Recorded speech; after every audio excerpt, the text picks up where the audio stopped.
Şimdi komisyonda kadın nüfusunun az olması üzücüdür. Çünkü nesilleri meydana getiren, nesilleri doğuran kişi kadındır.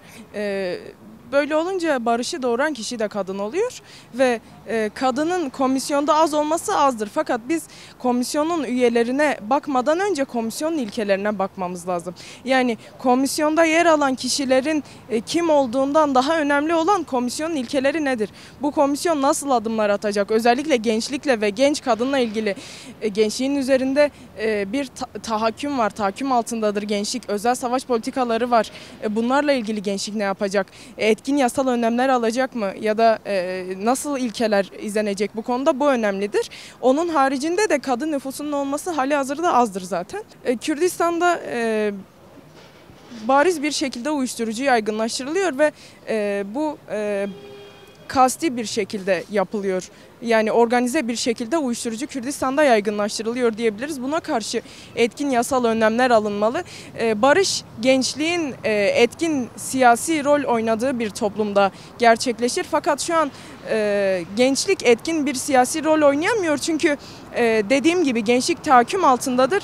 Buna dair gençliğe zemin yaratılmalı. Gençliğin özgürce konuşabildiği, fikirlerini özgürce beyan edebildiği bir ortam oluşursa bu ilkeler doğrultusunda gençlik de barışa katkısını sunacaktır ve barış daha çabuk bir şekilde gelişecektir. Tutsaklarımız var ve hasta tutsaklarımız var. Bunların acil bir şekilde tahliye edilmesi gerekiyor. Bu birçok arkadaş infazı yakılarak hala cezaevindedir. Bunların bırakılması gerekiyor. Önemli olan zaten sürece halkın güvenmesidir.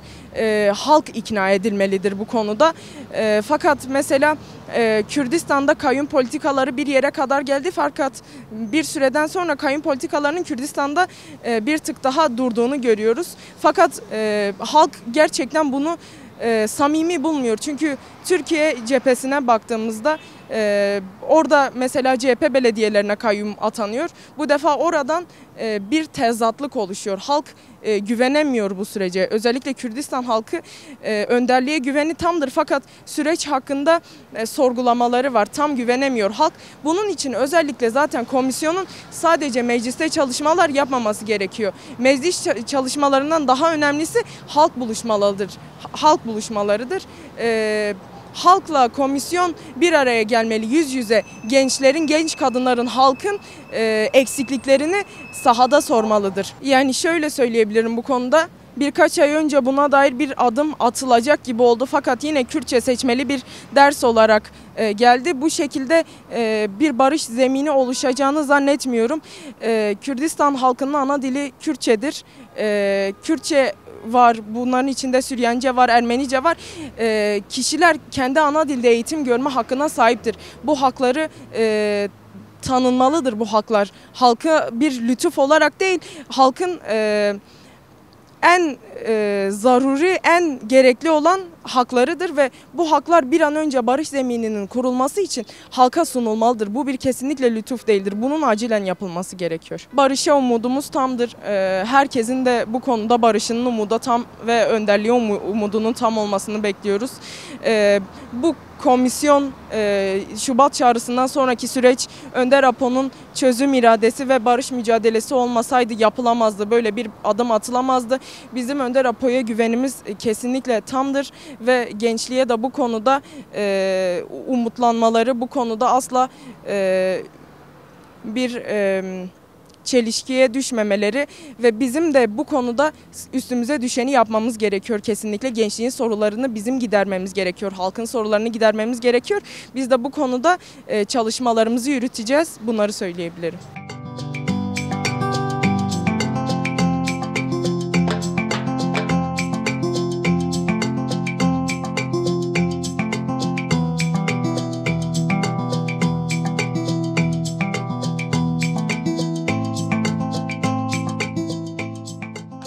Komisyon önce çalışmalarına başlarken ilk önce anayasaya dair değişikliklerin yapılması lazım.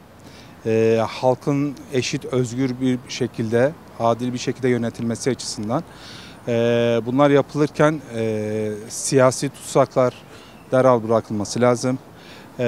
Özgür bir çerçeve oluşturulup tutsaklardan tutun da siyasi olarak içeride bulunan arkadaşlar, yurttaşlar çıkıp özgür bir şekilde yaşamlarını devam ettirmeleri gerekiyor. Bununla birlikte ana dilde eşitlik, özgürlük, kardeşçe yaşama ilkelerinin oluşturulması gerekiyor. Bu konuda herkesin aynı çabayı göstermesi gerekiyor. Meclisten tutun da halkın, sivil toplum kuruluşlarının herkesin bu konuda gerekli olan katkıyı sunup hızlı bir şekilde bunun sivil hayata dönüştürülmesi gerekiyor.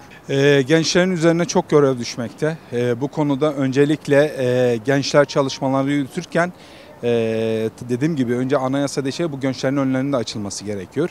Gençler siyasi, sosyal, kültürel açıdan bu çalışmaları yürütürken herkese yaşanılan Kürt sorununun, Kürt problemlerinin ortadan kalkarak bu Kürt insanların özgürce iradelerini, yaşam tarzlarını, sosyal haklarını bilip ona göre kendi yerel toplumlarında, yerel insanlarıyla birlikte konuşması, ana dilinden tutun da her türlü yaşayış tarzını kendi kimliğiyle özgür bir şekilde gerçekleştirmesi gerekiyor.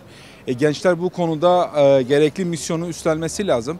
Gerekli barış çağrılarını onlar da dile getirmesi lazım. Bununla ilgili çalışmalar yürütmesi lazım. Kendi dillerini, yaşam kültürlerini de topluma yansıtıp onlarla birlikte hareket etmesi gerekiyor.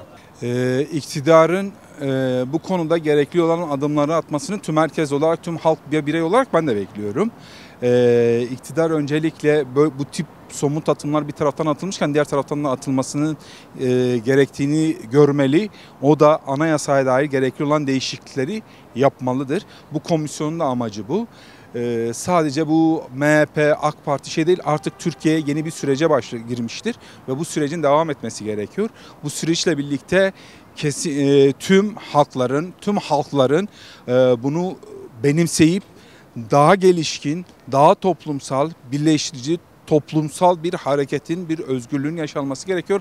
Halk bu barışa hasret, barış içerisinde bu yaşamın sürdürülebilmesi için gerekli olan anayasada hangi maddeler varsa uygun bir şekilde değiştirilip ona göre halkın özgürce, demokratik bir şekilde kardeşçe, eşitçe yaşayabileceği bir hale getirildikten sonra halk bunu benimseyerek bunu sosyal ve kültürel olarak da yaşamına katması lazım. Bunun da değişmesi için de dediğimiz gibi anayasanın değişmesi lazım. Sosyal, özgür, eşit, demokrat hakların sağlanması lazım. İnsan hakları evrensel bildirgelerinde belirtildiği üzere insanların belli bir yaşam hakkı vardır. Bu yaşam hakkını da elde edebilmesi için kendi özgürlüğünü, bağımsızlığını kabul edip bu toplumla birleşmesi, bütünleşmesi gerekiyor. Bununla ilgili gerekli adımların atılmasını bekliyoruz hepimiz. Umarım ki olur. Herkes bu konuda kesinlikle somut olarak da bu sonucun daha ileriye gitmesi adına tüm elinden geleni yapması gerektiğini düşünüyorum. Özgür gençlik, özgür toplum, özgür yaşam felsefesiyle herkes gençlikle birlikte tüm Türkiye halkları bu barış durumunu kesinlikle olması için elinden gelen mücadeleyi gerçekleştirmesi gerekiyor. O ümitle yaşıyoruz ve bekliyoruz.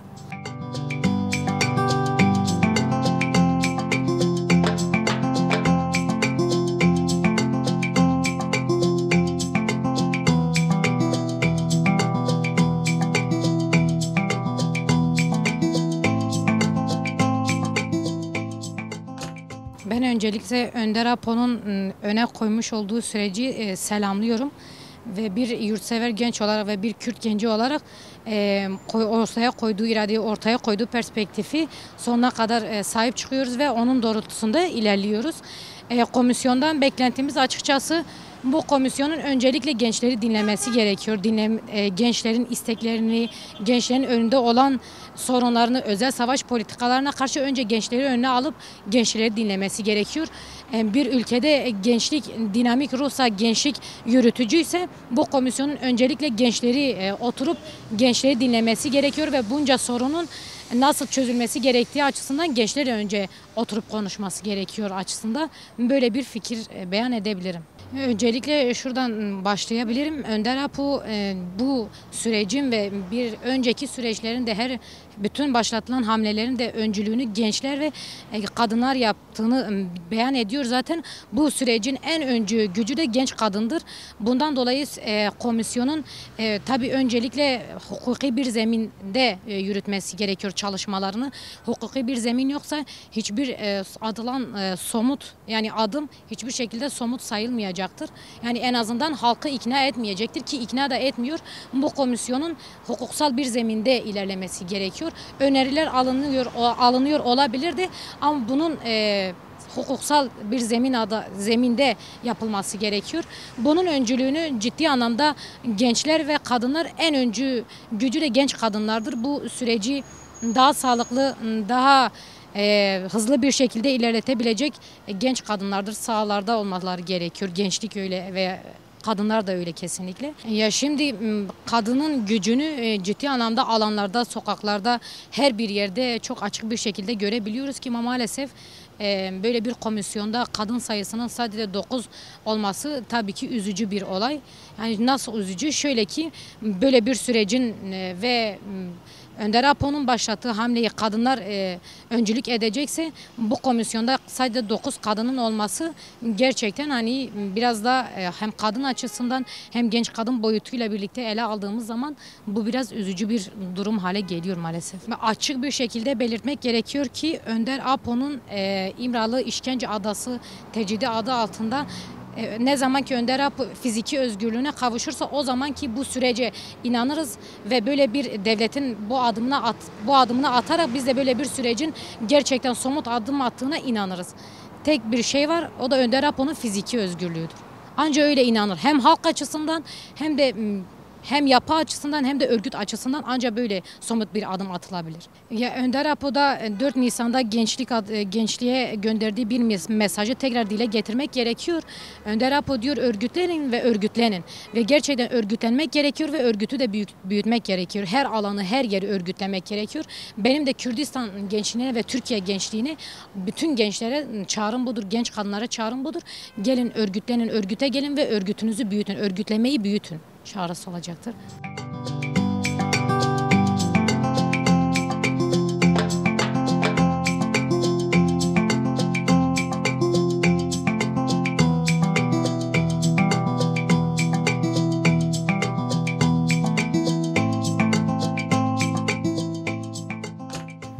Biz komisyonun toplanmasını çok yavaş buluyoruz. Çok ağır ilerliyor süreç. Gerekli adımlar atıldı bizim tarafımızdan. PKK silahları feshetti ve silahları yaktı. Gereken yapıldı. Ama devlet tarafından yani iktidar tarafından gerekli süreç yürümüyor şu an. Çok ağır ilerliyor ve bu bizim açımızdan güven kırıklığıdır. Yani karşılıklı adımlar atılırsa ve Önder Apo'nun fiziki özgürlüğü üzerinde durulursa bu sürecin daha hızlı yürüyeceğini ve bizim tarafımızdan bir sıkıntı çıkmayacağı açık ve net ortadadır. Önceki barış süreçlerine de bakılırsa her zaman objektif olduk ve objektif olmaya devam ediyoruz. Yani şeffaf bir şekilde biz devam ediyoruz bu sürece. Bu komisyonun toplanması da cumartesi annelerine söz verileceği söylendi. Ve bunun üzerinde de durulması gerektiğini düşünüyoruz biz. Yani bu halka en başta zaten bizim ilk şeyimiz Önder Apo'nun özgürlüğüdür. İlk isteğimiz. Bunun üzerinde durulması gerekiyor ama bundan önce de atılması gereken çok adım vardır. Yani gençlerin özel savaş politikası devam etmektedir. Zaten bu açık bir şekilde söyleniyor. Bu özel savaşların durdurulması gerekiyor. Bu ana dil hakkımız kesin komisyona girmelidir. Biz kendi ana dilimizde bir eğitim görmek zorundayız. Yani bu zorunlu bir şekilde olmalıdır. Yani bunun üzerine pek bir şey söylenemez zaten. Ana dilde eğitim hakkı, ana dilde konuşma hakkı yani asimilasyon politikaların durdurulması gerekiyor zaten. Eğer bir barış süreci başlamışsa ve bu barışa objektif şekilde devam ediliyorsa bu asimilasyon politikalarını, özel savaş politikalarını durdurmalılar. Kürdistan gençliğinin en başta yapması gereken şey Önder Apo'yu anlamaya çalışmasıdır. Önder Apo büyük bir fırsattır büyük gençler için, Kürdistan için. Gençler bu fırsatı değerlendirmelidir. Bu sürece yoğunlaşmalıdır. En başta Önder Apo'yu anlamaya çalışmalıdır. Devletin politikalarına kulak asmamalıdır. Devlet politikalarına devam etmektedir ve özel savaşa devam etmektedir. Biz bu politikalara boyun eğmeyeceğiz. Önder Apo'nun söylediği gibi genç başladık, genç bitireceğiz. Bu süreci de gençler olarak biz yürütmeye devam edeceğiz.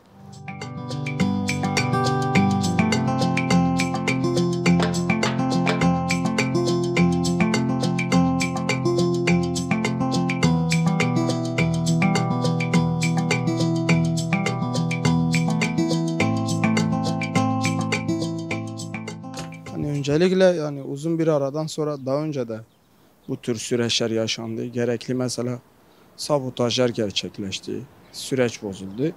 Hani öncelikle uzun bir aradan sonra böyle bir komisyon kurulması çok değerlidir. Yani değerli ama bir o kadar da dikkat edilmesi gerekiyor. Öncelikle komisyonun en büyük muhatabı Önder Apo'dur. Yani en büyük muhatabı Önder Apo'dur. Bu sürecin baş yürütücüsü de Önder Apo'dur. Bu sürecin baş yürütücüsünden fikir alınmalı, düşünce alınmalı. O doğrultuda sürece şey olmalı. Biraz da böyle gerek medya diline, gerek siyasetçilerin diline yani dikkat etmesi gerekiyor. Yani üslup, söylem bunlar mesela çok önemlidir.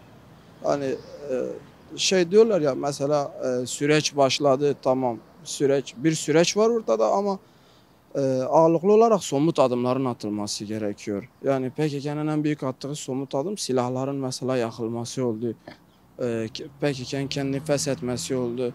Ama bakıyorsun karşı tarafta yani en azından bizler gençler olarak henüz gerek medyanın söylem diline, üslubuna gerek de karşı taraftaki siyasetçilerin mesela söylemlerine bakıyoruz. Çok böyle sanki süreç yokmuş. Hala mesela farklı kavramlar kullanılıyor. Yani bu dilden vazgeçilmiş olduğunu düşünmüyoruz. Hani en büyük somut adım yani demin de dedim Önder Apo ile görüşülmesi, Önder Apo'nun yanına gidilmesi en büyük somut adım budur. Bir diğer somut adım siyasi tutsakların zaten serbest bırakılmadığı gibi üzerlerinde tecritler var. Çeşitli cezaevlerinde açlık grevleri var arkadaşlarımızın. Yani üzerlerinde yani psikolojik gerek de fiziksel şiddetler var yani ortada bir süreçten bahsediliyor ama sırf Ahmet ismi diye bir futbol takımının forması cezaevlerine alınmıyor. Mesela bu nasıl bir süreçtir? Hani bu mesela sorguluyor insan mesela samimi olmaları gerekiyor. Siyasi tutsakların serbest bırakılması, Önder Apo'yla görüşülmesi, bölge sivil toplum örgütleri, partiler, derneklerle görüşülmesi, hani biraz da mesela nasıl derler, halktan fikir alınması, halkla iç içe olması gerektiğini düşünüyorum. Yani öncelikle şahsi fikrim zihniyetin değişmesi gerekiyor. Yani her şey başta zihniyetle başlıyor. Bir de yani biraz halkı kutuplaştırıyorlar. Yani aslında biraz söylemleri, fikirleri, zikirleri biraz daha yumuşak olsalar sürece samimi bir şekilde sarılabilseler bu onların kolluklarına da yansıyacak. Bu onların görevli personellerine de ve onlara destek veren kitleye de yansıyacak. Ama bu bir taraftan onların çok işine yaramıyor diye düşünüyorum. Yani ortamın mesela daha demokratik, daha böyle nasıl derler, daha refah bir şekilde kalması için onların işine gelmiyor. Halkı sürekli kutuplaştırıyorlar. Yani Kürtçe daha aylar önce bile belki biliyorsunuz daha sürecin bir yandan başlaması, bir yandan başlamaması gündemdeydi. Düğünlerde olsun, araçlarda olsun, Kürtçe müzik üzerine, Kürtçe halaylar üzerine bir sürü genç gözaltına alındı yani. Burada en büyük hedef gençlerdi yani. Çünkü biliyorlar tabii gençler her zaman dinamik bir güçtür. Çünkü gençler her zaman gerek pratik gerek teorik anlamda her zaman daha güçlüdür. Onun için en büyük baskıları sistematik bir şekilde gençler üzerine yürütülüyor. Yani bunların hani ortadan olması için ben demin de dedim. Yani ben bilinçli yapıldığını düşünüyorum. öncelikle siyasetçilerin, ondan sonra medyanın tarzının, üslubunun değişmesi gerekiyor. En büyük somut adım da Önder Apo ile görüşülmesi gerekiyor. Çünkü onlar Önder Apo ile görüşmediği zaman onlar bile inanmıyor sürecin var olduğuna. Yani yıllardır süregelen bir mücadele var. Yıllardır süregelen çeşitli alanlarda, çeşitli yöntemlerle arkadaşların ödediği bedeller var. Yani hepimizin beklediği an zaten bu andı ve bu an olacak. Gerek bedel ödeyen, gerek bedel ödeyen arkadaşlarımız, gerek zindanlarda işkence gören arkadaşlarımız, gerek faili meçhullerde katledilen halkımız ki yani bunun en somut örneği 6 aylık bebek, 70 yaşındaki Taybet Ana'dır. Yani bu verilen mücadelenin en büyük amacı zaten bir barışın, bir demokrasinin ve kazandığımız hakların yani elimize geçmesiydi.